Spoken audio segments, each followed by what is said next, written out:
It is a new year. It's 2024, and I decided I'm vlogging this year. Trying to let it go. I've been trying to find something as incredible as you and I, but that's a never know. Feeling can't compare to you. You just gotta let me know. Can I hit it again? Can I hit it again? Okay, so welcome back to the vlog. It is Thursday. It's Thursday and I'm getting ready to go to solidcore. I'm so tired. I feel like I look so tired, but I did do my hair yesterday. This year I started Pilates, and my goal was to take 25 classes, and I think this is my 33rd or my 34th class tonight. And yesterday was the first time that I had to like take a break. So I do feel like me going to Pilates kind of like is kickstarting me getting back into fitness. I really do want to prepare my body for labor. I am planning an unmedicated water birth. So I do have a couple pair of maternity leggings, and I do have this color. And then I do have this cute colored sports bra that I might wear because I don't really get dressed. So this is like something I'm getting dressed for. And then I also have like this pink, just like bodysuit, which is like belly bump friendly. And I would just throw these sweatpants on and just take these off when I get to class. So I'm gonna see which one looks cuter. This is cute. I think I'm gonna wear this. But yesterday I did get real hot, so I ended up just like pulling my leggings down in class. This is cute. I'm wearing this.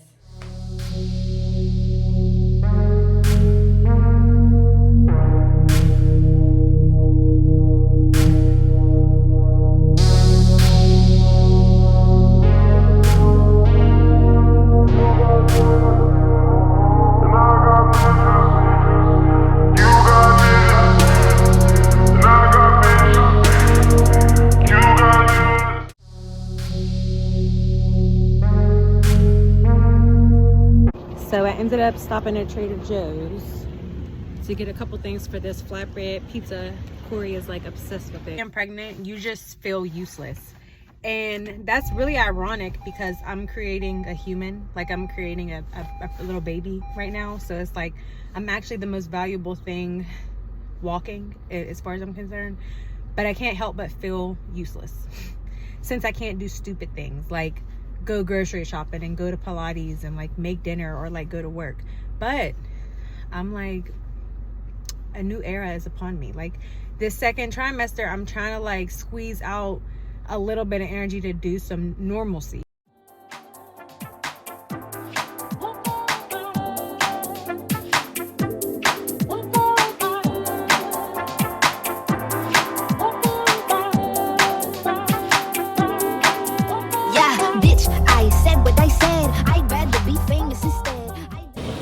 We came to the food hall to get our favorite sandwich, and I took one bite of the sandwich and it was like so disgusting. But it's a fried oyster po' boy, and the oyster was just like too oystery for me today. So we got some Chinese food to take back home, and we're going to stop at Insomnia Cookies and get some warm cookies because I've been wanting a warm chocolate chip cookie. So it's still a good day, but I was not prepared to hate my favorite sandwich. You know what it is whenever I visit Windy City, she throwing me kisses, no 30 degrees, way too cold, so hold me tight. Girl, I see you at the show tonight. Girl, I see you at the show tonight. Hey 2:30, baby, won't you meet me by the beach? Too early, maybe later, you can show me things. You know what it is whenever I visit Windy City, she throwing me kisses, no.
vlog. It is a new year. It's 2024, and I decided I'm vlogging this year because I have so much that I want to document. I have so much going on that I want to remember. Life is moving fast. Sometimes days are moving slow because, you know, being pregnant, like, everybody's like, time is going so fast, and it's like, time is different for everybody. Like, your time and my time are two different times. But anyways, I made a vision board for 2024. Something that I put on my vision board was a new income. Now, I feel like in my last vlog, I made that when I was 17 weeks pregnant, and I had mentioned how I hadn't worked throughout this entire pregnancy just because I was so sick and unwell my first trimester. I physically could not do my job. I was bartending and serving, and that was just not something that I could realistically do with how sick I was. So going into my second trimester, I experienced like a lot of fatigue. Like, I'm out of breath right now because I got ready. So yeah, like, I experienced a lot of fatigue, and I'm like, yeah, I'm not as nauseous, I'm not vomiting, I'm able to eat, so I'm not as lightheaded, but I'm very exhausted. Like, I mean, I'm a productive person. Bitch, it just turned green. Anyways, I'm a productive person, so if I'm not being productive, there's a reason. And the level of exhaustion, like, it's not sleepiness, because it's not even that you're sleepy, you are exhausted. It's so much work creating a baby. So anyways, I'm 22 weeks pregnant today. Very excited to be here. We had our anatomy scan last week, so I'm gonna talk to you guys about that. But with being 22 weeks pregnant today, with it being the second day of the new year, with me having goals, and with me realizing not making money is just not part of who I am right now. Like, it's been a struggle between, you know, tap into your maternal nature and nest and rest and, you know, prepare to be a mom, versus I've been working since I was 16 years old. I'm used to making, you know, good money, to making no money, to having to ask my partner for money, to being on a budget, to, you know, just making that adjustment. And my baby's not here yet. So I feel like when she gets here, my relationship with money and my urge to, you know, have an income may change, because I'm going to be busy being a mom and really tapping into that part of me. But that's not where I am right now. So I'm on my way to a job interview. It is part-time because I still feel uncomfortable committing to really showing up and really being able to spend my energy in the workplace. I didn't feel comfortable serving or bartending just with how I am physically. And that sucks, because you can easily make $1,000 a week working a couple shifts in Atlanta. Like, I'm in the city, I'm experienced, I'm really good at my job. Like, it's not just about being cute. Like, I have great customer service. I have a background in sales and marketing. I'm actually on my way to an interview for a social media marketing assistant position. I'm really excited. I haven't interviewed in like the corporate world, and this is actually not a remote position, but it's only 14 minutes from my house, and it's just one neighborhood over, so I don't have to like get on the parkway and hit traffic, because I would not be doing that. That would make it a real long commute, and it's only in office 3 days a week. So for me, with doctor's appointments and a baby moon, and I'm flying home at this end of this week to visit my family, and then I have my baby shower in 2 months, so I'm going to need time off work. So I really just need something really flexible and part-time. So this position is kind of ideal for me. I'm just at a point where I'm just trying to put myself out there, you know, get some interviews under my belt, figure out if this is something I can even realistically do or want to do. It is enough for me to pay my car note, pay my credit card bills, and kind of just get ahead of that, because when I do give birth, I will be with my baby for, you know, at least 4 months. I'm definitely not like working or leaving her. So I just don't want to feel like I'm in over my head and put all of the burden on my partner, because, you know, we have a certain lifestyle that all of a sudden he has to upkeep. Even with planning the baby, I did not plan to not be able to work when I was 6 weeks. Like, I think I planned kind of now I would stop working. I would have, you know, worked for those months making what I was making, I would be cool, I'd be set. It didn't work out that way, and it's nothing to really worry about, but just me and how I am. The whole reason I moved here was to like never be broke again. So to be here and to be not making money just wasn't sitting right with me. So I'm feeling really positive on my way to this interview. I'm gonna keep you guys updated. Like if I get the job, I think it's gonna help me feel like myself, being productive and bringing in some money to do some things that I want to do. That's exciting to me. I'm using GPS to get there, so I'm gonna update you guys after the interview and let you know how it went. I got the job, which is super exciting. Everything worked out to be super ideal today. I went to the job interview. I was going to update you guys when I left, but I had to call my best friends and let them know that I got the job. So I start next week. I negotiated the pay rate that I'm comfortable with. It's at an ideal location. It's 3 days a week. It's not super long shifts. I was able to feel comfortable letting her know that I was pregnant. So I'm going to be working in social media and marketing on a project basis. So it's going to be contract until like April, whenever I'm like not able to work anymore, because I'm going to be delivering in May. So I'm just really excited. Like I think there's a lot that I can learn from my boss. I'm actually kind of hoping that it turns into somewhat of a mentor relationship. She was really impressed with me. Like, you know, I had on these little classy earrings and I had my hair in a bun and I had on like a silk white button-up blouse with black dress pants. Cause you know, I don't have any maternity clothes and I don't even really have like business casual clothes. I happen to have black pants because being a server, you usually wear black dress pants at some places, and then I had a white button-up because I was a server at a restaurant that wanted us to wear white button-up, so it just worked out. And it was kind of oversized, so she like wasn't sure that I was pregnant. I know there's a lot of like mixed opinions and information on like one, sharing your pregnancy with people in general. Different people have different opinions about it. If I can't share my pregnancy with you, I don't want to be around you because it's a huge part of me right now. Like literally, it's a huge part of me.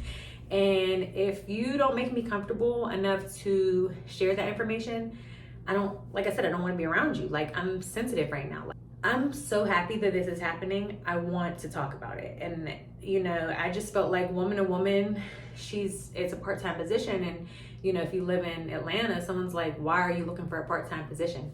Girl, I'm pregnant. I can't commit to no full-time position. So this is so perfect for me. Yeah. So that's the update. I got the job. I wanted to update you guys too on my anatomy scan. So I'm 22 weeks today, but we went to the anatomy scan last week when I was 21 weeks. Here go my daughter. Look at her. Look at her like making different faces and being a cute little girl. She was so good for the anatomy scan. That's when they confirmed the gender. I knew she was a girl from a blood test, but they confirmed the gender, and then they also confirmed that she has 10 fingers, 10 toes, her lungs, her eyes, kidneys, like her heart, like everything. So everything was perfect. And I know a lot of women experience a lot of anxiety leading up to the anatomy scan. I started feeling fetal movement like early on, wasn't sure what it was, but at 19 weeks, like Corey would put his hand on my stomach and he could feel her like flutter, kick, jump, whatever she's in there doing, floating around. So I knew that she was okay. I feel her every day now, so I do expect to feel her at some point of the day. It's not super like strong yet, but if he puts his hand on my stomach and he can feel her, then it's something. So I love it. Like I love feeling. And yeah, so during the anatomy scan, like I said, it's just like an ultrasound. They check everything. Ours went really fast because she was in all the right positions. She was not being difficult. Like sometimes they take like an hour because the baby's like tossing and turning. So the tech was really happy and pleased with how easy she was. And then they actually got a new 3D thingy-majiggy. So at first I didn't want to see her in 3D. I want to be surprised when I see her. But she was like, do you guys want me to try the 3D thing on her? And she's like, she might look like a skeleton because she's only, 21 weeks. I'm like, go ahead, do it. She looks like a baby. She looks cute. She didn't print out that one, but it's crazy. Like, I have a daughter in here. So yeah, that went really well. And then I've been working with midwives up until this last appointment. I met Dr. Frederick, and he is in charge at the women's center that I go to. He's an OB. So that was my first time meeting with the OB. Black man, funny, personable, Gave me the okay, keep going to Pilates. So I'm about to get back into Pilates, like seriously. You know, he actually said that he likes women who do Pilates because we know how to follow directions. So when it comes time to labor, we're pushing, we're breathing, you know, we're prepared for this. So I'm excited to continue pushing my body to its limits, because that's what labor is, that's what motherhood is. So just mentally, I want to keep doing it. I feel comfortable doing it. Your center of gravity changes when you are pregnant, when you have a belly. So he was, you know, kind of weary about like balance, but I wouldn't do anything that I don't feel comfortable doing. So as long as I feel comfortable doing it, I'm going to continue to do it. Bad bitch. He did also like ask me if I had the flu vaccine or the COVID vaccine, and I don't have any vaccines. Like I've never been vaccinated in my entire life, which isn't that common, but my family is Moorish American. I was actually raised Muslim. My last name is Bay. It's a thing. So he did mention that I'm going to get pushback with not vaccinating my newborn, my infant, my toddler. That's just not happening. In Pennsylvania, I think you do have more freedom of choice with religious exemption. In Georgia, it's not like that, and that's not really something I considered when I moved to Georgia. Like, I've never lived in a red state where things are just different here. When it's time for her to go to school, that's something that will become an issue. I do have a friend who had a baby 6 months ago who he's not vaccinated. He does have a pediatrician here, so I do have that information. Does my newborn need a hepatitis vaccine? 8 weeks, 4 months, 15 months, 3 years old. Vaccinations of things that aren't really a concern for my baby. I'm just not comfortable with. I'll cross that bridge when I get to it. You know, to each his own. Whatever a mom wants to do with her baby, I feel like that's her body and her baby. If you want epidural, if you want Pitocin, if you prefer a C-section, if you want to be induced, if you want to labor in the hospital, if you want to labor at home, like I just feel like there's so much power in choice. Don't like the lack of choices in our culture, like when it comes to what's forced upon you, like even not eating during labor, like at a hospital, like it just, things don't make sense. And I think that a lot of things that used to be the norm and used to make sense, a lot of different women and mothers and midwives and doulas and nurses and even doctors, like OBs, are changing the culture of like labor and delivery and young children and things like that. I just want to update you guys on the anatomy scale. I got a new job. I'm going to Pittsburgh this weekend. Then I'm going to Pittsburgh for my baby shower, and then I'm done. Like, I think I've been to Pittsburgh like 15 to 16 times since I moved here. Enough is enough. I must be stopped. This is probably gonna be the end of my vlog. I'm not even sure how I'm editing this because I've been kind of getting footage here and there, but yeah, if you're watching, thank you for tuning in. If you're new to my channel, please subscribe. Thank you for your support. Let me know if you have questions about like motherhood and womanhood and the pregnancy journey and all that good stuff. Thanks for tuning in, and I'll see you guys next time.